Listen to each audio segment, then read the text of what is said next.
Guillermo Michel tiene la gentileza de visitarnos en días agitados realmente para su trabajo como titular de aduanas y también encargado de controlar los precios. Buenas noches, Guillermo, gracias por venir. ¿Qué tal? Buenas noches, Alejandro, gracias por la invitación. Contás los días como preso, 12 ruedas me dijiste recién fuera 12 de ahí. ruedas del central que eran, sí. ¿Qué tan difícil va a ser sobrellevarlas? No, siempre en un proceso electoral hay tensiones, siempre hay tensiones cambiarias, tensiones financieras, máxime teniendo en cuenta el pésimo cronograma de pagos que acordó el ministro saliente de Economía, Martín Guzmán, que realmente planteó un cronograma de pagos propio de alguien que no tiene experiencia de gestión, propio de alguien que con un alto grado de irresponsabilidad en la gestión, porque plantear un cronograma de pagos con vencimientos en el año 23 de casi 5 millones brutos, considerando desembolsos versus pagos, y con fuertes vencimientos en junio, julio, octubre y noviembre, es desconocer el proceso electoral y desconocer la sensibilidad que tiene el proceso electoral para nuestro país. Yo antes de venir acá estaba con el ministro charlando esto, estábamos repasando el cronograma justamente, y él recordaba cómo fue esa noche en el Congreso cuando Guzmán pretendía, mintiéndole a toda la coalición gobernante, de que si no se aprobaba el acuerdo con el cronograma de vencimientos que planteaba, el fondo no iba a aprobar los desembolsos. Pero igual los vencimientos son los del acuerdo de Macri. Lo que él definió en todo caso son los desembolsos como la fecha las puso él después. Pero los vencimientos que hay que cubrir ahora son los que vienen de Macri. Sí, pero lo que hizo fue justamente no renegociar esos vencimientos. El Congreso lo que le aprobó es el mandato para negociar. Lo que hizo fue no negociar adecuadamente esos vencimientos. Creo que tenemos la placa de los vencimientos que quedan pendientes con el Fondo Monetario. Ahí están, mirá.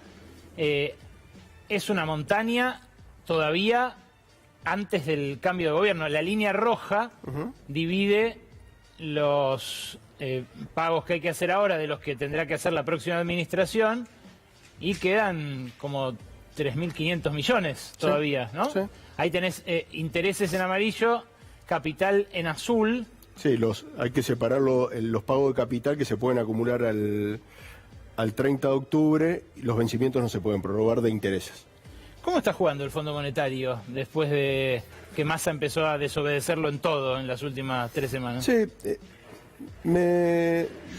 yo lo veo de un punto de vista político.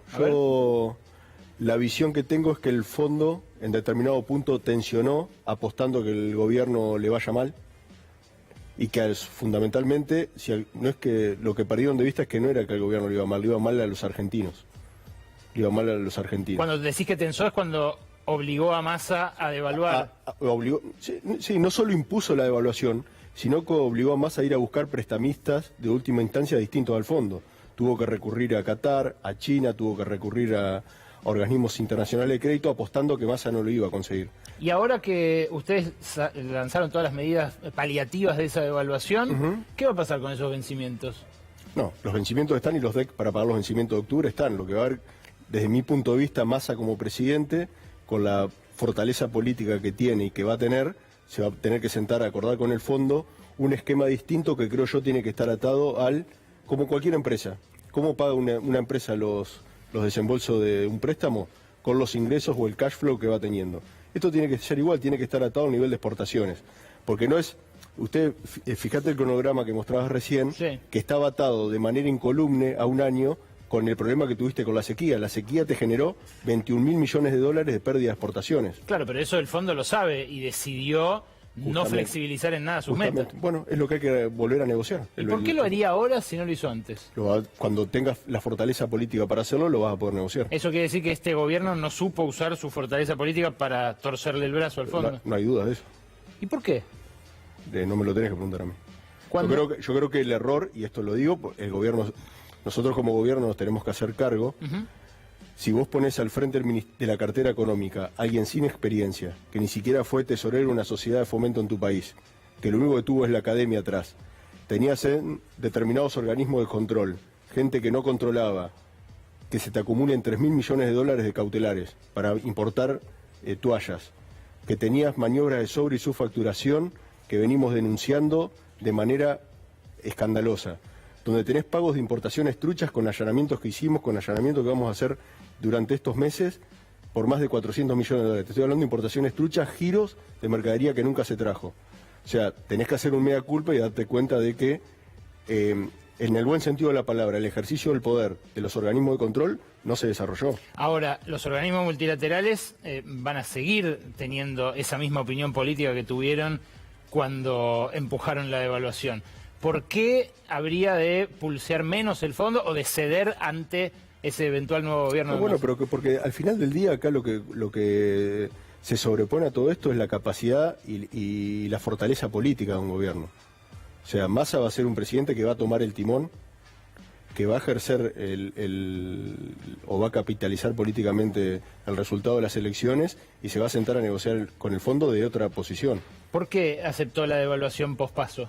Es que no fue una imposición.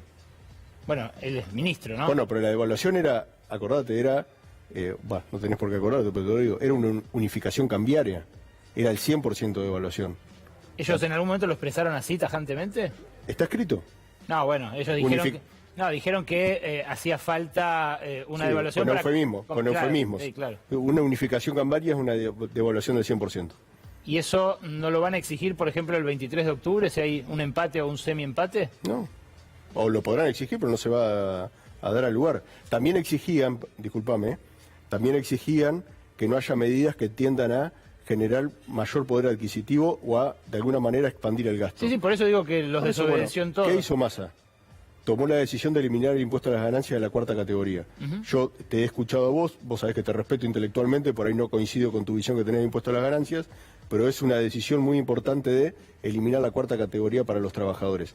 Tomó otra medida para mí mucho más trascendente desde el punto de vista de alguna manera, dar mayor progresividad a la matriz tributaria, que es la devolución de IVA. Con el IVA, sí, no hay duda. Para que tomen dimensión, al día 30 de septiembre, sin procesar todas las tarjetas, se le devolvió el IVA a más de 16 millones de personas por 25.000 millones de pesos. Hablaba con Clery hoy que me decía que los bancos tienen mucha demanda de plásticos de gente que va a abrir la cuenta para poder sacar la cuenta bancaria. Bueno, eso es una medida totalmente progresiva respecto a la matriz tributaria y que lo que trata de hacer, que es lo que buscamos con esto, como con la medida de establecer una moneda digital, de expandir la base imponible, que más gente pague impuestos y de alguna manera ir reduciendo la presión tributaria sobre los que pagan. Son dos medidas que en definitiva benefician a trabajadores, ¿no? Pero por supuesto. A trabajadores que tienen distintas trabajadores, jubilados, monotributistas, empleados y empleadas de casas particulares. La pregunta es, ¿no es injusto haber destinado la misma masa de fondos a 800.000 empleados que ganan más de 1,5 millones de pesos que a 7 millones de jubilados, por ejemplo, por el bono? Digo, en términos del PBI es eso. Sí, es un poco menos, porque lo de ganancias tiene otra cuestión, que es como todo el alivio fiscal que le das va a alguien que opera en blanco, eso se recupera vía mayor recaudación de manera elástica. Hay una correlación directa. Bueno, Massa dijo no compren dólares, les pidió, ¿no? A los empleados en relación de dependencia que no van a pagar ganancias. Pero pueden consumir y si consumen van a hacer falta importar más bienes. ¿Vos lo sabés como aduanero? Sí, claro, sí. A ver, eso también es relativo, porque acá lo que hay que buscar es ir a un esquema de sustituir importaciones con determinados productos que se pueden desarrollar en nuestro país. Sí, pero la matriz es una. No, pero bueno, vamos a la matriz energética. La matriz era una antes del gasoducto Néstor Kirchner y del reversal del norte, y el año que viene va a ser otra. Total. Vamos a pasar de 6.000 millones de dólares de déficit de la balanza comercial a 7.000 millones de dólares de superávit comercial. ¿Eso posta el Fondo Monetario no quería que se hiciera? Sí, está escrito. También está escrito. ¿Y qué garantiza que no vayan a bloquear obras de infraestructura el año que viene, en caso de gane Massa? No, si gana Massa no van a bloquear. Massa siendo presidente no va a permitir que se bloquee ninguna obra, menos teniendo en cuenta no solo el impacto directo que tiene sobre la generación de empleo, sino también sobre las consecuencias futuras.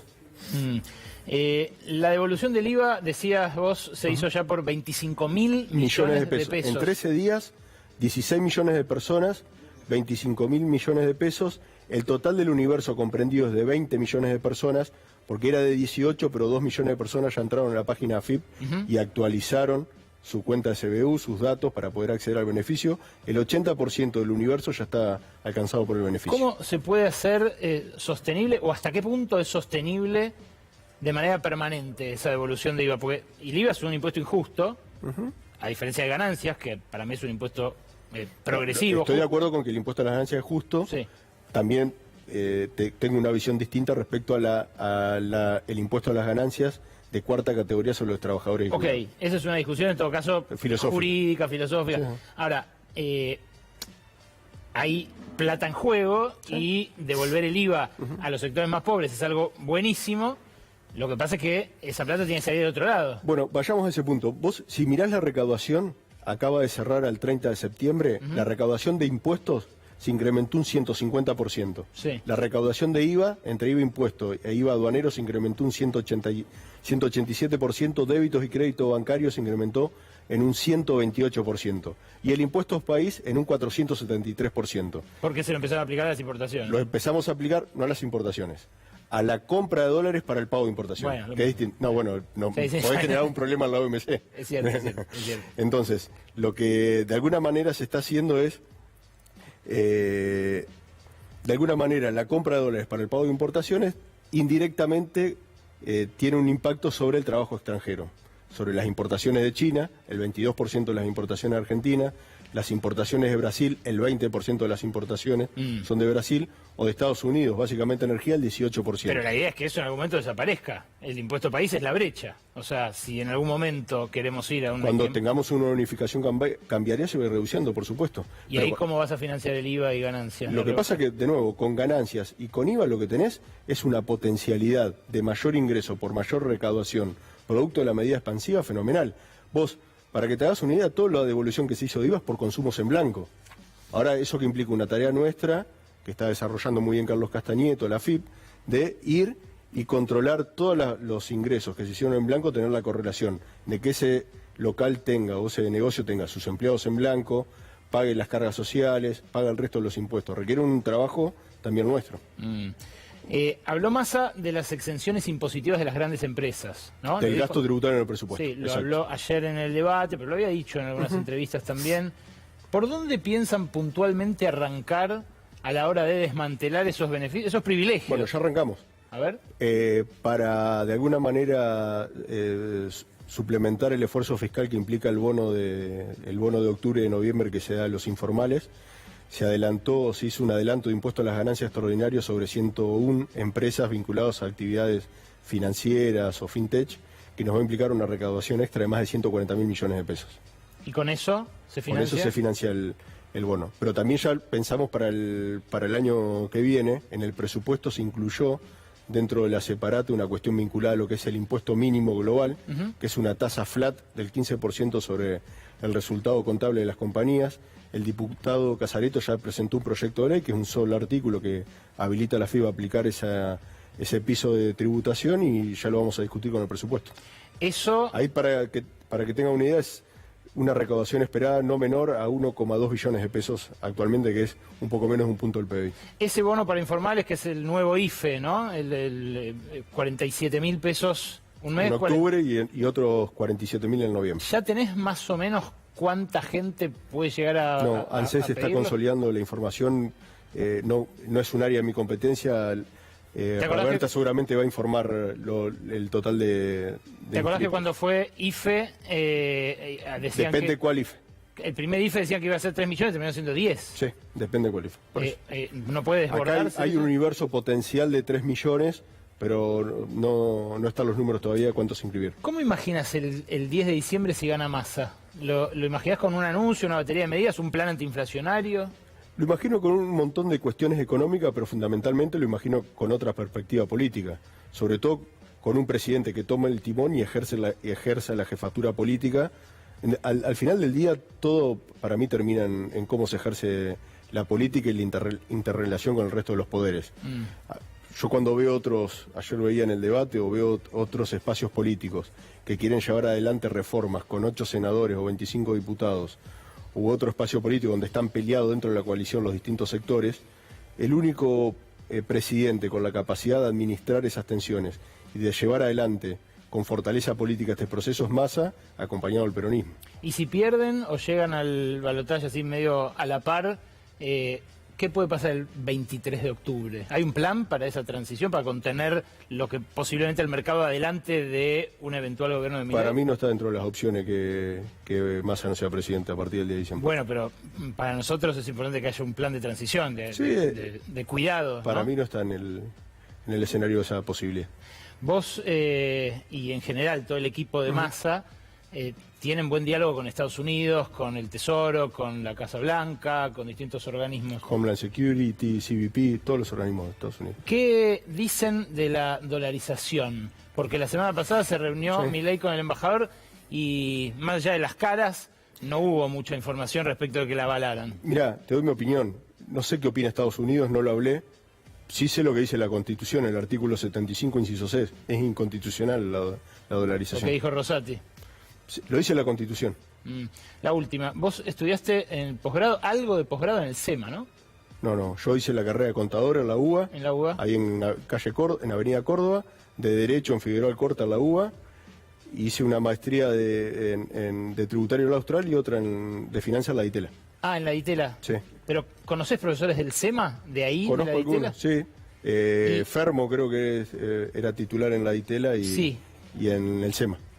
Y a ellos, que son el equipo de Milei, ¿los ves con un plan o con pura teoría?